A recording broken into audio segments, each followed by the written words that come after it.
Vous êtes bien installés? Oui. Vous n'avez pas trop chaud? Non. Vous n'avez pas froid? Ça tombe bien, j'ai coupé le chauffage.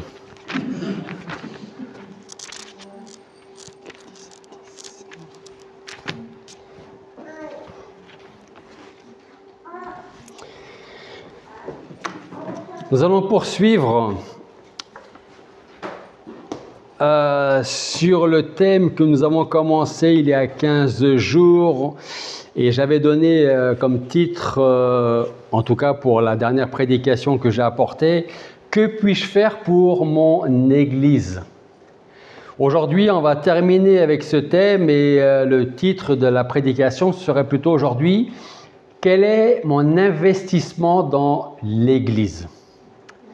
Alors nous allons poursuivre avec ce thème donc et je voudrais que nous retournions dans le passage que nous avons commencé à voir il y a 15 jours qui se trouve en Apocalypse chapitre 2 versets 1 à 7.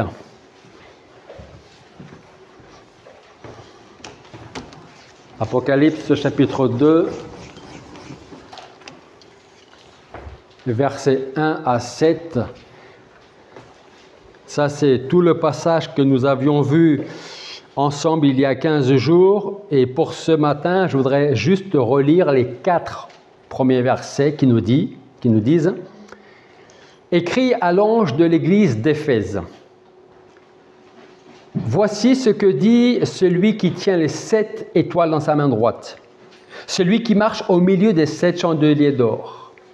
Je connais tes œuvres, ton travail, ta persévérance. Je le sais, tu ne peux supporter les méchants. Tu as éprouvé ceux qui se disent apôtres et ne le sont pas. Et tu les as trouvés menteurs. Tu as de la persévérance. Tu as souffert à cause de mon nom et tu ne t'es pas lassé. Et je me suis attardé un petit peu plus sur le verset 4, là, il y a 15 jours, qui nous dit « Mais j'ai contre toi que tu as abandonné ton premier amour. » Alors, je voudrais poursuivre donc maintenant sur le rôle que chacun peut avoir dans l'Église. Et pour cela, j'aimerais que chacun s'examine personnellement et se pose quelques questions comme celle-ci. Pourquoi est-ce que je suis à l'Église ce matin? Pas la semaine dernière, pas la semaine prochaine. Aujourd'hui. Pourquoi est-ce que je suis à l'Église? Une autre question, pour qui ou pourquoi je viens à l'Église? Et quelle est la meilleure question des 2 prochaines? Qu'est-ce que l'Église peut faire pour moi? Ou qu'est-ce que moi je peux faire pour l'Église? Notre texte en Apocalypse chapitre 2 nous dit donc « Je connais tes œuvres, ton travail, ta persévérance. Je sais que tu ne peux pas supporter les méchants, les menteurs. Tu as éprouvé ceux qui se disent apôtres et ne le sont pas. Tu les as trouvés menteurs. Tu as de la persévérance. Tu as souffert à cause de mon nom et tu ne t'es pas lassé. Tu n'as pas baissé les bras.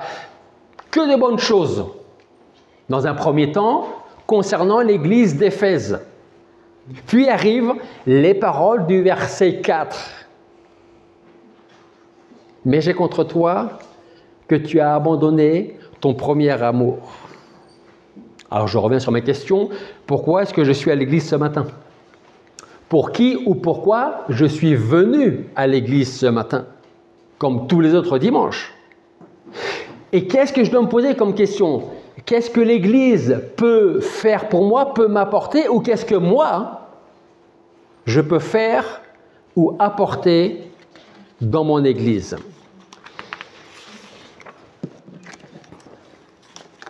On a beaucoup de bénédictions, on l'a vu avec les prédications que nous apporte Marc sur Éphésiens.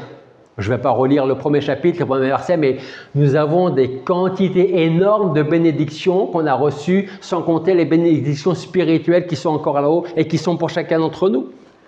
Mais il y a aussi un grand privilège, il existe un grand privilège que nous avons, que nous possédons. Ou plutôt que nous pourrions posséder. Vous savez lequel? En tant qu'enfant de Dieu, nous pouvons être à l'œuvre avec celui qui nous a sauvés. Dieu peut et Dieu veut nous utiliser pour son service. Il n'est pas obligé de le faire, mais il veut et il peut nous utiliser pour son service. L'autre grande question est la suivante. Est-ce que moi je veux être à son service? Être acteur de l'avancement de l'Évangile? Est-ce que je veux que, même si ce n'est pas les autres qui me le disent, mais que je me le dise pour moi-même, c'est grâce à moi si telle ou telle ou telle ou telle personne sont aujourd'hui dans l'Église et au Seigneur? Le travail que nous pourrions faire pour Dieu, à la question « est-ce que moi je le veux ?», le travail que nous pourrions faire pour Dieu peut être souvent négligé, voire anéanti par le refus de certains chrétiens à s'engager dans leur église locale. On va voir pour quelles raisons. Puis il y en a beaucoup des raisons, hein. Pas toujours valables, mais il y en a beaucoup. D'autres fréquentent une église, quelle que soit l'église, mais vont limiter leur participation à l'écoute de la parole, la prédication, l'étude, au chant et à la prière. Vous allez me dire, c'est quand même déjà pas mal. Et c'est bien. Bien sûr, ces choses sont importantes et indispensables. Venir pour écouter la parole, participer au chant et à la prière. Mais il faudrait que cette limitation, j'écoute, je chante et je prie, ne soit réservée que si vraiment, peut-être à cause de l'âge, vous ne pouvez pas faire autre chose. Ou peut-être parce que vous êtes malade et que vous ne pouvez pas aller au-delà ou faire au-delà de ça. Alors, un certain nombre de chrétiens ne veulent pas s'investir plus, peut-être parce qu'ils ont peur de passer trop de temps à l'église. Déjà que je n'ai pas beaucoup de temps pour moi, si en plus il faut que j'accorde un peu plus de temps à l'église, j'en aurai encore moins pour moi. Peut-être par peur que, connaissant le pasteur, il va m'en demander un peu trop. Ou peut-être tout simplement parce qu'ils ne veulent pas en faire plus. Je viens, j'écoute, je chante, je prie et je m'en vais. Dans tous les cas, le chrétien qui ne veut pas s'investir dans son église trouvera toujours, selon lui, de bonnes raisons de ne pas le faire. Alors, on va commencer à répondre à une première question. Pourquoi s'engager dans l'église locale? Pourquoi est-ce que moi, je devrais m'engager dans mon église? Eh bien, selon la parole de Dieu, l'église locale est comparable à un corps dont chaque membre est nécessaire pour le fonctionnement du corps. Paul nous dit, alors regardez avec moi, 1 Corinthiens chapitre 12. 1 Corinthiens chapitre 12.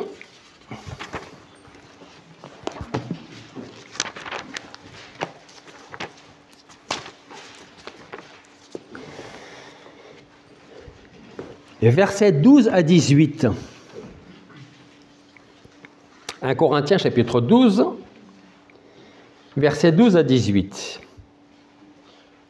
En effet, comme le corps est un, tout en ayant plusieurs membres, et comme tous les membres du corps, malgré leur nombre, ne sont qu'un seul corps, ainsi en est-il de Christ. Car c'est dans un seul esprit que nous tous, pour former un seul corps, avons tous été baptisés, soit juifs, soit grecs, soit esclaves, soit libres. Et nous avons tous été abreuvés d'un seul esprit. Verset 14. Ainsi le corps n'est pas formé d'un seul membre, mais de plusieurs. Si le pied disait, parce que je ne suis pas une main, je ne suis pas du corps, il n'en est pas moins du corps pour autant. Si l'oreille disait, parce que je ne suis pas un œil, je ne suis pas du corps, elle n'en serait pas moins du corps pour autant. Si tout le corps était œil, où serait l'ouïe? Si tout le corps était ouïe, où serait l'odorat? En effet, verset 18, Dieu a placé chacun des membres dans le corps comme il l'a voulu. Alors, bien sûr, on peut vivre en l'absence de certains membres de notre corps. physique. Si je perds une main, je vais continuer à vivre. Mais ma vie ne sera plus la même. Surtout si je perds la main droite, je suis droitier. Hein? Si je perds un œil, il va m'en rester plus qu'un. Mais ma vision ne sera plus la même. Si je perds une jambe, si je perds un pied, c'est exactement la même chose. On continue, je continuerai à vivre, mais ma vie ne sera plus la même. Ma vie sera amputée de quelque chose. Voilà pourquoi chacun est appelé à mettre au service de Dieu le don qu'il a reçu de Dieu, parce que ça c'est aussi une grâce de Dieu, et pour la gloire de Dieu. C'est ce qu'on lit dans certains passages, je vais vous en donner que deux. 1 Corinthiens 15, 58 qui dit « C'est pourquoi mes frères bien-aimés, soyez fermes, inébranlables, abondants toujours dans l'œuvre du Seigneur, sachant que votre travail n'est pas vain dans le Seigneur. Mais pour que mon travail ne soit pas vain dans le Seigneur, il faut que j'en ai un de travail. Sinon, ce verset, il n'est pas pour moi. » Éphésiens chapitre 2 verset 10, on connaît bien ce verset également, qui nous dit « Car nous sommes son ouvrage ayant été créés en Jésus-Christ pour les bonnes œuvres que Dieu a préparées d'avance afin que nous y marchions. » Et dans ces bonnes œuvres que Dieu a préparées pour toi, ou pour toi, ou pour toi, ou pour chacun d'entre vous, d'entre nous ici, il nous a aussi donné un don qui va aller avec ce qu'il attend que nous fassions.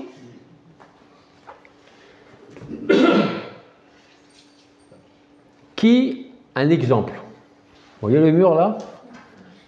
Alors je ne vais pas rentrer dans la construction, mais cette bande là, elle se fissure toujours parce que d'un côté j'ai un mur en dur et d'un autre côté j'ai un mur en placo. Qui sait faire les bandes de placo plâtre? Alors, pardon, qui ne sait pas faire les bandes de placo plâtre? Ok. Est-ce que vous pensez que je vais aller chercher Hugo ou Alcy ou Sheila pour fais-moi ça? Non, je vais chercher ceux qui savent faire ça, parce qu'ils ont peut-être un don ou tout simplement l'expérience pour le faire. Donc Dieu ne va pas vous demander de faire quelque chose s'il ne vous a pas donné les moyens de faire cette chose-là. Comment s'engager dans mon Église? Alors non seulement la parole de Dieu nous exhorte à commencer et à continuer à nous engager dans l'Église, mais plus que cela, elle nous demande de ne pas abandonner notre Église. Et vous connaissez bien ce passage en Hébreux 10, 25 qui dit « N'abandonnons pas notre assemblée comme c'est la coutume de quelques-uns, mais exhortons-nous mutuellement, et cela d'autant plus que vous voyez le jour s'approcher. » Peut-être que vous êtes en train de vous dire « Je ne vois pas le rapport entre le fait d'abandonner mon Église et puis me mettre au service du Seigneur à faire quelque chose, prendre des responsabilités dans l'Église. » Je vais vous expliquer. Je crois que ce passage sur l'abandon de l'assemblée, de l'Église, n'est pas seulement le fait de ne plus venir ou alors que de venir occasionnellement à l'Église. C'est aussi le fait d'être présent tous les dimanches. Ça peut paraître contradictoire ce que je suis en train de vous dire. N'abandonnez pas votre assemblée. Il est en train de dire je peux être là tous les dimanches. C'est aussi le fait d'être présent tous les dimanches, mais ne pas s'intéresser aux autres. Ne pas savoir s'il y a quelque chose à faire dans l'Église. Est-ce qu'on s'intéresse aux autres? Je vais vous poser une question, mais je ne veux pas de réponse. Est-ce que quelqu'un est capable de me donner, pas les prénoms de chacun, mais les noms de famille de chacun? On va me dire, oh, c'est pas parce que je ne connais pas le nom de famille de Nadine que je ne connais pas Nadine. Mais c'est quand même peut-être un signe. Est-ce que je connais le nom de famille de Julien, de Patricia, qui est le même que celui de Thierry? Hein? C'est plus facile. Si vous connaissez Thierry, vous connaîtrez Patricia. Si nous savons qu'un membre souffre ou a des problèmes, est-ce que je m'intéresse à lui? Ou est-ce qu'une fois que l'église est finie, le culte est fini, je prends la poudre d'escampette et je m'en vais? Ça se voit dans toutes les églises. Hein. Je ne parle pas que de Cahors, hein. Mais bon, pour l'instant, je vais vous parler de Cahors, hein, parce que les autres, je ne connais pas tout à fait les autres. Luc nous dit en Actes chapitre 2, verset 42, Acte 2, 42, il dit que les chrétiens persévéraient dans l'enseignement des apôtres, dans la communion fraternelle, dans la fraction du pain et dans les prières. Luc nous dit bien ici que ces chrétiens-là persévéraient, pas qu'ils venaient de temps en temps à l'église, parce qu'on ne peut pas persévérer dans l'enseignement des apôtres, dans la communion fraternelle, dans la fraction du pain et des prières, seulement en étant là que de temps en temps. Il n'y a pas de persévérance. La persévérance, c'est « j'ai pas envie de venir à l'église, mais j'y vais quand même ». Qui, ça m'étonnerait qu'il n'y ait pas une seule main qui se lève, qui un dimanche matin s'est dit « j'ai pas envie de venir à l'église ». Je pense que ça arrive à tout le monde. Et ceux qui n'ont pas levé la main, c'est parce qu'ils ont oublié déjà. Ou alors ça vous arrivera peut-être un jour. Croyez-moi. Luc, il dit, il persévérait, malgré les difficultés, malgré les épreuves. Et quand je veux aller à l'église quand tout va bien, et je veux y aller encore plus quand tout va mal. C'est ça la persévérance. Alors comment s'engager dans l'église? Que dois-je faire? Qu'est-ce que je peux faire? Ce sont que de bonnes questions. Et ce sont ceux qui vous connaissent le mieux qui peuvent, en commençant par Dieu, qui peuvent vous dire là où vous pouvez être efficace dans un service ou dans un autre. Malheureusement, j'espère que non, mais je ne serais pas surpris que dans l'Église, ici ou autre part, il n'y ait pas des chrétiens qui se disent « moi, je veux bien faire quelque chose, mais je veux le faire pour qu'on me voie. » Parce que si je ne fais que passer le balai, les gens verront peut-être que c'est balayé, mais ils ne sauront pas que c'est moi qui l'ai fait. Je ne suis pas sûr que ce soit la meilleure attitude pour être utile à l'Église. Parce que notre investissement ne sera plus pour Dieu et sa gloire et pour l'Église, mais pour notre propre gloire.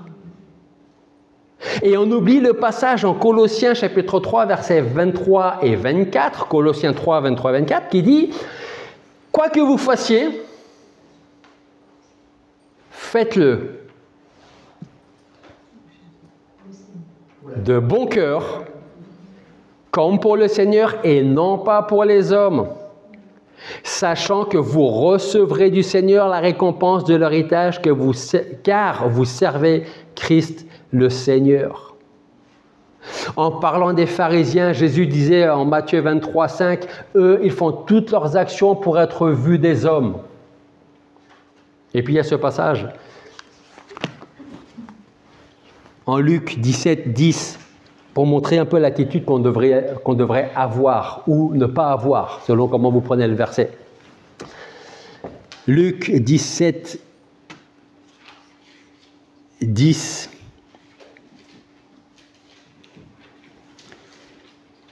Vous de même, quand vous avez fait tout ce qui vous a été ordonné, ou en tout cas ce que Dieu attend de vous, dites, nous sommes des serviteurs inutiles et nous avons fait ce que nous devions faire. Si on a l'attitude de dire, moi je veux bien faire quelque chose, même si on ne le dit pas directement, mais si on l'a dans la tête, dans le cœur, moi je veux bien faire un truc, mais je veux être au devant de la scène, relisez, faites encadrer ce verset et mettez-le dans votre chambre, dans les toilettes, dans votre voiture, où vous voulez pour relire ce passage-là. Je vous l'ai dit au début, on a le privilège de servir, de marcher, d'être acteur avec celui qui nous a sauvés. Il n'est pas obligé de le faire, il n'est pas tenu de nous utiliser, mais il veut le faire. C'est lui qui doit recevoir la gloire, pas moi.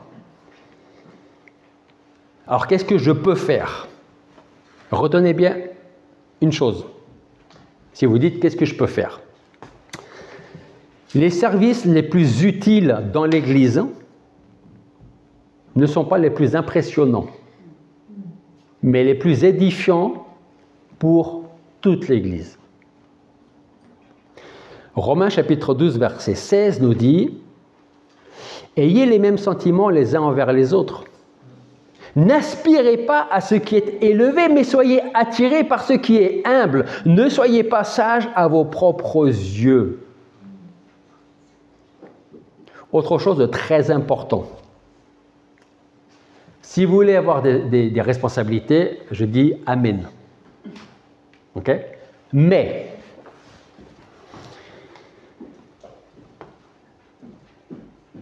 je suis où? Je suis là. Si vous voulez avoir des responsabilités, commencez. Écoutez bien. Commencez par être fidèle dans les petites choses. Celles où les gens ne savent pas que c'est vous qui l'avez fait. Parce que si vous êtes fidèle dans les petites choses, à un moment donné, vous allez réussir à être fidèle dans les grandes. Mais si déjà, dès le début, vous n'êtes pas fidèle, constant dans les petites choses, vous ne le serez pas dans les grandes. C'est sûr et certain. Et si parfois on peut vous demander, ou si parfois je peux vous demander, est-ce que tu peux faire ça pour moi? Et puis vous dites, c'est une petite chose, c'est peut-être parce que je vous teste. Parce que si vous n'êtes pas capable de faire des choses simples, vous serez incapable de faire des choses plus compliquées. C'est sûr et certain. Même si vous dites, oui, mais moi je ne me vois pas en train de faire ça, par exemple. Peut-être. Mais si vous êtes fidèle dans les petites choses, vous le serez aussi dans les grandes.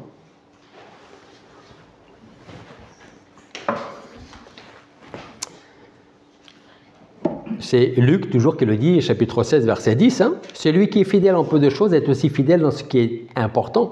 Celui qui est injuste en peu de choses est aussi injuste dans ce qui est important. Alors, si vous cherchez encore un domaine dans lequel vous pouvez aider, alors cherchez le domaine où un besoin existe. N'allez pas forcément chercher un domaine qui n'existe pas à l'Église. Regardez ce qui se fait déjà à l'Église et est-ce que moi, je peux aider dans ce qui se fait déjà à l'Église.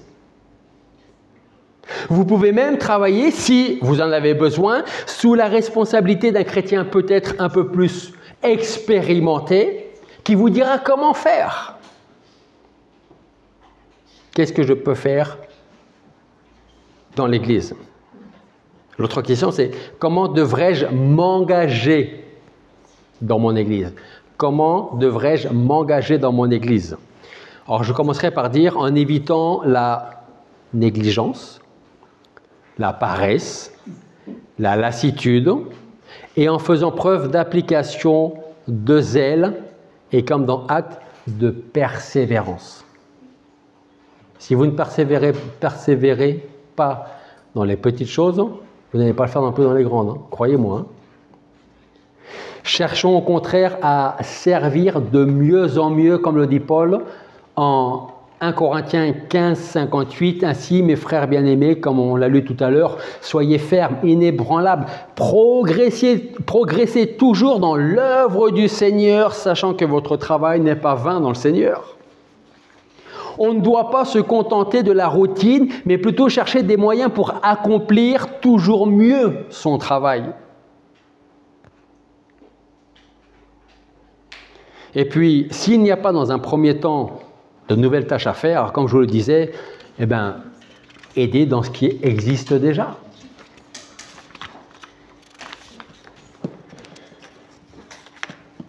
J'ai réouvert le livre sur le cantique que nous avons chanté tout à l'heure, Rédempteur adorable.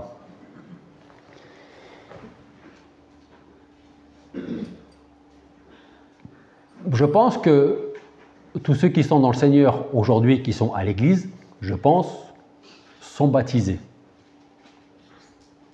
Et si vous avez fait votre baptême ici ou dans l'Église d'où vous venez, publiquement, vous avez dit, à travers le baptême, que c'est un signe, un témoignage comme quoi vous voulez suivre le Seigneur par le baptême, mais aussi au-delà du baptême. Le suivre et faire ce qu'il attend de moi. Je veux faire ce que lui veut que je fasse. On est prêt, quand on a été baptisé, On était prêt à suivre le Seigneur parce qu'il a donné sa vie pour moi sur la croix. Qu'est-ce qu'on lit dans le cantique? Rédempteur adorable sur la croix attaché, traité comme un coupable, brisé pour mon péché. Ton angoisse, la sienne suprême, ta douleur, ton tourment me disent « Vois, je t'aime, j'ai pris ton châtiment ». Abandonné du Père dans mon âme troublée, buvant la coupe amère pour ton iniquité. De l'éternelle flamme, mon amour te sauva. Je mourus pour ton âme, pécheur à Golgotha. Le sang de mes blessures, ma couronne de roi, toutes ces meurtrissures, comprends-le, c'est pour toi. J'ai subi ta souffrance, j'ai porté ta langueur, contemple en assurance ton grand libérateur. Et la dernière strophe nous dit, ton amour me réclame. Ce n'est pas seulement pour être sauvé. Me voici, cher Sauveur. Ce n'est pas Ésaïe qui, à un moment donné, entend la voix du Seigneur et qui dit, qui enverrai-je? Et qu'est-ce que répond Ésaïe? Je suis là, envoie-moi.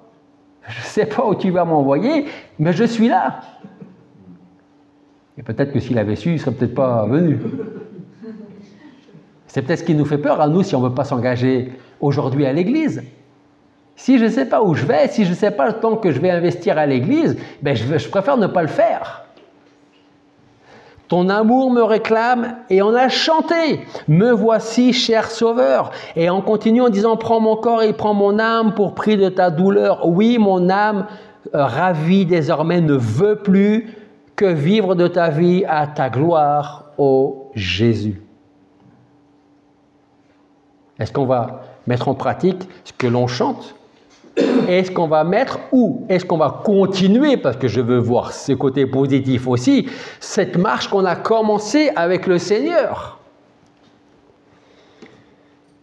Le Seigneur qui lui-même nous dit en Matthieu 16, 24, « Si quelqu'un veut venir après moi, qu'il renonce à lui-même, qu'il se charge de sa croix, qu'il me suive, et on va marcher et on va travailler ensemble. » Est-ce que chacun d'entre nous veut réellement prendre sa croix et suivre celui qui a donné sa vie pour nous? Avons-nous réellement pris la décision de suivre Christ qui nous donna sa vie? Écris à l'église, à l'ange de l'église d'Éphèse, et voici ce que tu peux lui dire. Je connais tes œuvres, ton travail, ta persévérance.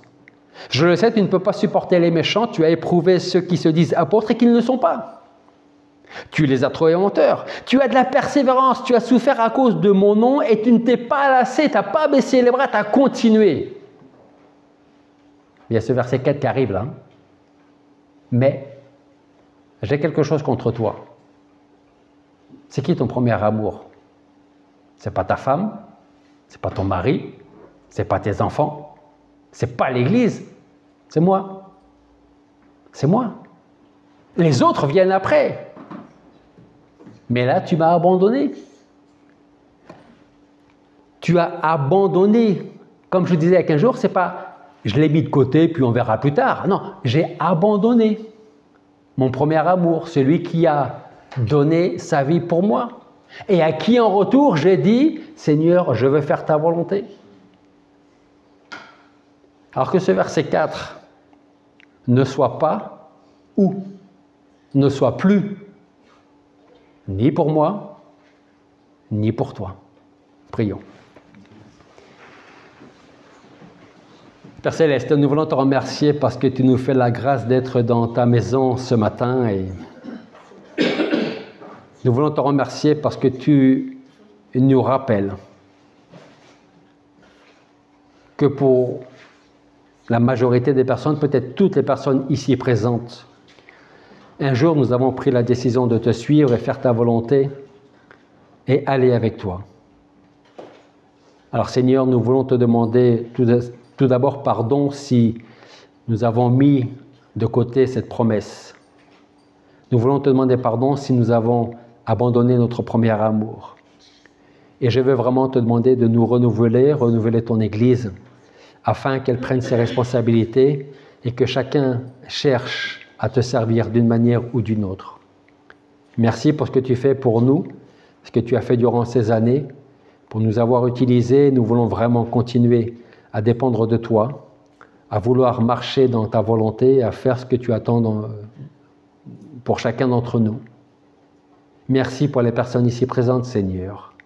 Et je veux te prier pour que si certains ici ne te connaissent pas personnellement comme leur Seigneur et Sauveur, alors que tu veuilles te révéler à ces personnes, que tu leur montres leurs besoins, leurs nécessités, leur urgence de venir à toi.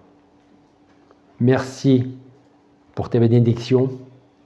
Merci de nous utiliser pour ton service, pour l'avancement de l'Évangile. Aide-nous à être des témoins fidèles de ce que tu as fait dans nos vies et ce que tu feras encore.